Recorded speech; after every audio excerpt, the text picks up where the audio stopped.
नमस्कार. A to Z update Atharva creators या YouTube चॅनेलमध्ये तुमच्या सर्वांचे स्वागत. चॅनेलवर नवीन असल्यास सबस्क्राईब करा, लाईक करा आणि बेल आयकॉनवरती क्लिक करा.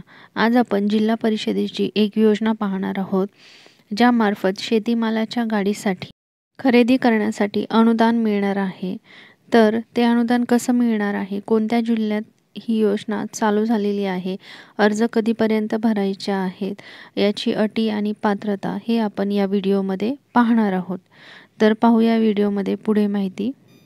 ही जी योजना आहे ती झेडपी नाशिकमध्ये चालू आहे. नाशिक जिल्हा परिषद माध्यमातून ग्रामीण भागातील मागासवर्गीय बेरोजगारांना 4 चाकी मालवाहतूक योजना म्हणजे ॲग्रिकल्चर व्हेकल ट्रान्सपोर्ट स्कीम सुरू करण्यात आली आहे. या योजनेच्या माध्यमातून 20% सेस अंतर्गत वाहन पुरवण्यात येणार आहे. त्यानुसार ज्या युवकांना सदर योजनेचा लाभ घ्यायचा आहे त्यांनी आपले अर्ज जमा करण्याचे आवाहन जिल्हा परिषद समाज कल्याण विभागाकडून करण्यात आलेले आहे. म्हणजे ही योजना जिल्हा परिषद नाशिक यांच्यामार्फत चालू करण्यात आलेली आहे की ग्रामीण भागातील मागासवर्गीय बेरोजगार आहेत, तर त्यांच्यासाठी ही योजना चालू करण्यात आलेली आहे. आणि या योजनेच्या माध्यमातून 20% सेस अंतर्गत वाहन पुरवण्यात येणार आहे. आता ही जी योजना आहे ती सन 2024-25 या आर्थिक वर्षाकरिता जिल्हा परिषद 20% अंतर्गत ग्रामीण भागातील मागासवर्गीय बेरोजगारांना 4 चाकी मालवाहतूक वाहने पुरविण्यास अनुदान देणे ही योजना घेण्यात आली आहे. त्यानुसार नाशिक जिल्ह्यातील सर्व पंचायत समितींना शासन निर्णयातील अटी व शर्तीनुसार सदर योजनेस व्यापक प्रसिद्धी देऊन सदर योजनेचा लाभ घेण्याबाबत लाभार्थ्यांना आवाहन करून पात्र लाभार्थ्यांचे परिपूर्ण प्रस्ताव गट विकास अधिकारी यांच्या शिफारसीसह सादर करण्याचे आवाहन करण्यात आले आहे. अर्ज करण्याची मुदत वाढवून आता 30 सप्टेंबरपर्यंत करण्यात आलेली आहे. म्हणजे ही योजना चालू झालेली आहे आणि ह्या योजनेसाठी अर्ज करण्याची देखील प्रोसेस चालू झालेली आहे आणि शेवटची तारीख जी आहे ती 30 सप्टेंबरपर्यंत अर्ज करू शकता. जिल्हा परिषद नाशिक पंचायत समितींना सांगितलेलं आहे, पंचायत समितींमध्ये अर्ज द्यायचे आहेत. आता या योजनेसाठीच्या अटी आणि शर्ती आपण पाहणार आहोत. तर 1 नंबर, ग्रामीण भागातील बेरोजगारांना व्यवसायासाठी 4 चाकी मालवाहतूक वाहन पुरविण्यास अनुदान देणे. या योजनेचा कालावधी दिनांक 31 मार्च 2025 पर्यंत राहील. लाभार्थ्यास त्या तारखेच्या आत वाहन खरेदी करणे अनिवार्य राहील.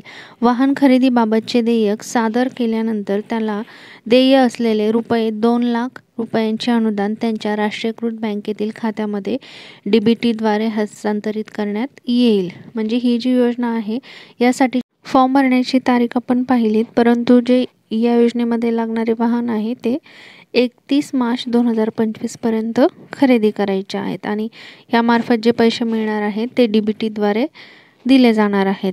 पुढे सदर योजनेअंतर्गत लाभार्थी हा मागासवर्गीय म्हणजेच अनुसूचित जाती, जमाती, विमुक्त जाती, भटक्या जमाती व नवबौद्ध या संवर्गाचा असावा. जातीचा दाखला सक्षम प्राधिकरणाचा असणे आवश्यक आहे. पुढे लाभार्थ्यांच्या निवडीबाबत ग्रामसभेचा ठराव जोडणे आवश्यक राहील. 4 नंबर, लाभार्थ्याचे वार्षिक उत्पन्न रक्कम ₹1,20,000 च्या आत असावे. उत्पन्नाचा दाखला सन 2023-24 आर्थिक वर्षातील दिनांक 31/3/2025 पर्यंत वैध असणे आवश्यक आहे. उत्पन्न पण दिलेला आहे. उत्पन्नाचा दाखला किती असायला हवा, कोणत्या रकमेचा आणि कधीपर्यंतचा असायला हवा. त्या लाभार्थ्याने यापूर्वी सदर योजनेचा लाभ घेतलेला नसल्याबाबत स्वयं घोषणापत्र आवश्यक आहे. तसेच एका आर्थिक वर्षात एकच योजनेचा लाभ देण्यात येईल. आता पुढची अट पाहूया. लाभार्थ्यांच्या कुटुंबातील कोणतीही व्यक्ती शासकीय व निमशासकीय सेवेत असेल तर त्याला योजनेचा लाभ घेता येणार नाही. याबाबत शासकीय किंवा निमशासकीय नोकरीत नसल्याबाबत संबंधित ग्रामसेवकाचा दाखला जोडणे आवश्यक आहे. म्हणजे लाभार्थ्याच्या कुटुंबातील कोणतीही व्यक्ती शासकीय किंवा निमशासकीय नोकरीत नसायला हवी, त्यासाठी ग्रामसेवकाचा दाखला जोडणे आवश्यक आहे. नसल्याबाबतचा दाखला. लाभार्थ्यांकडे व्यावसायिक वाहन चालविण्यासाठी LMV/TR या गटातील क्लास ऑफ व्हेकल COV वाहन परवाना असणे बंधनकारक आहे. म्हणजे लायसन लागणार आहे.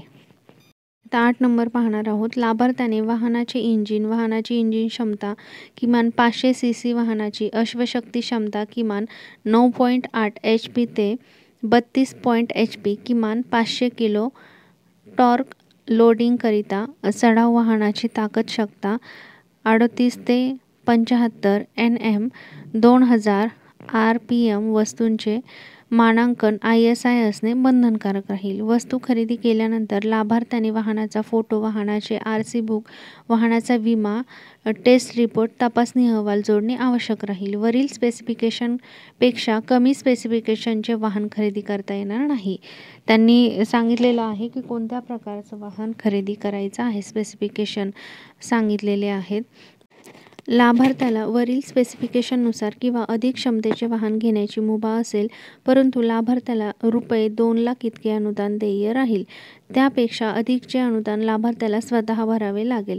तसेच ₹2,00,000 अनुदान व्यतिरिक्त अधिकचा निधी लागल्यास लाभार्थ्याने बँकेकडून फायनान्स करण्याची मुभा जिल्हा परिषद सर्वसाधारण सभेने दिलेली आहे. लाभार्थ्याला वाहनाची RTO कार्यालयात नोंदणी करणे अनिवार्य असून त्यासाठी लागणारा खर्च RTO प्लस टॅक्स, नोंदणी फी, इन्शुरन्स इत्यादी खर्च लाभार्थी स्वतः करेल. त्यानंतर वाहन नोंदणीकृत झाल्यानंतरच अनुदान वितरित करण्यात येईल. तर किती अनुदान मिळणार आहे, त्यानंतर कोणता खर्च स्वतःला करायचा आहे या संदर्भात सुद्धा इथे माहिती दिलेली आहे. लाभार्थ्यांनी वाहनाची खरेदी करून त्यांचे देयके व वाहनाबरोबर फोटो काढून टेस्ट रिपोर्ट प्लस GST, SGSTचे देयक प्लस ARAI प्रमाणपत्र समवेत सादर करणे आवश्यक राहील. प्रमाणपत्र सादर केल्यानंतर लाभार्थ्याच्या राष्ट्रीयकृत बँकेतील आधार संलग्न बँक खात्यात RTGS किंवा ECS द्वारे अनुदान वर्ग करण्यात येईल. त्यांनी सांगितलेलं आहे की लाभार्थ्याने फोटो काढायचा आहे गाडीसोबत. त्यानंतर GST, SGST हे सगळे जे देयके आहेत, आवश्यक प्रमाणपत्र जोडायचे आहेत आणि ते सादर करायचे आहेत. आणि त्यानंतरच त्यांना ज्या अकाउंटला आधार कार्ड लिंक आहे तर अशाच अकाउंटमध्ये RTGS किंवा ECS द्वारे अनुदान देण्यात येणार आहे. त्यामुळे हे देखील महत्त्वाचं आहे. त्यानंतर पुढे लाभार्थ्याला सदरचे वाहन विक्री करता येणार नाही. अशा प्रकारच्या ह्या अटी आणि शर्ती त्यांनी सांगितलेल्या आहेत. त्यामुळे ज्यांना कोणाला या योजनेचा लाभ घ्यायचा आहे तर त्यांनी या योजनेसाठी अर्ज सादर करायचा आहे. लवकरात लवकर करायचा आहे. माहिती आवडल्यास लाईक करा, इतरांना शेअर करा आणि नवीन अपडेटसाठी चॅनेलला सबस्क्राईब करा. धन्यवाद.